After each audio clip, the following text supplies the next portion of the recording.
C'est un travail qui est assez évocateur. Ça me plaît bien parce que ça m'évoque un petit peu le travail que j'ai déjà vu en exposition cette fois, en l'occurrence Ernest Pignon-Ernest, que l'artiste doit connaître. J'aime bien la démarche, dans une rue où finalement il y a beaucoup de lieux à investir de cette manière-là. Ça a déjà été fait par le passé, mais là, voilà, c'est vivant. Un petit peu interrogatif là pour l'instant, parce que je n'ai pas vu les autres créations, donc je sais qu'il y en a dans toute la rue Savary, donc il me tarde de voir l'histoire. Le dessin est minutieux, précis. C'est toujours intéressant de voir la création qui prend forme, la technique. Voir faire sa colle, on se demande quel produit il utilise. Effectivement, ça peut être des questions par la suite à poser. On a l'impression de participer un peu plus et peut-être de mieux le comprendre. Toujours intéressant de voir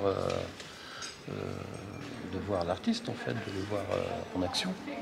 Je suis venu à Quimperlé à l'invitation de la ville de Quimperlé pour le festival Variations urbaines, où je fais partie des 5 artistes qui interviennent dans ce cadre.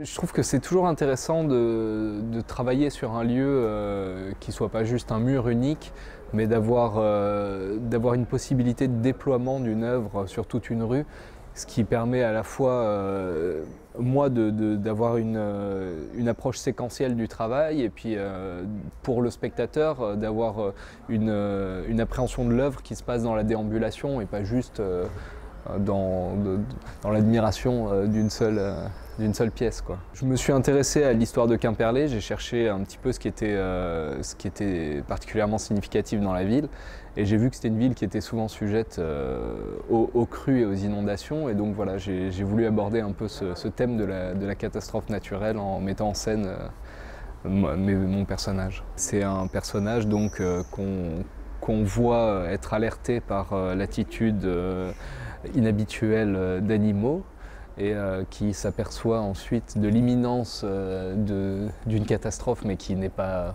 nommée, mais qu'on peut peut-être déduire par rapport au lieu dans lequel on est. Et donc on le voit remonter la rue en panique pour mettre à l'abri ses congénères animaux dans un abri de fortune. Donc moi je fais du collage de dessins, donc ce sont des dessins à l'encre de Chine qui sont dessinés à l'échelle 1, découpés. Donc tout ça, ça se passe à l'atelier, puis ensuite je viens les coller dans la rue, puis j'ajoute quelques réaux d'encre, je fais des retouches, des petites modifications, et voilà. La durée de vie d'un collage, c'est assez variable, hein. Ça peut durer une journée si jamais quelqu'un vient dans l'idée de se l'approprier, par exemple. Mais ça peut aussi durer, j'ai des collages qui sont en place depuis quasiment 10 ans. Ouais. J'ai quand même l'habitude de travailler au milieu d'un public, dans la mesure où je travaille dans la rue, même quand j'interviens de manière spontanée, donc illégale. Je le fais en pleine journée, de préférence le matin, donc avec toujours du monde qui passe, qui interagit avec moi.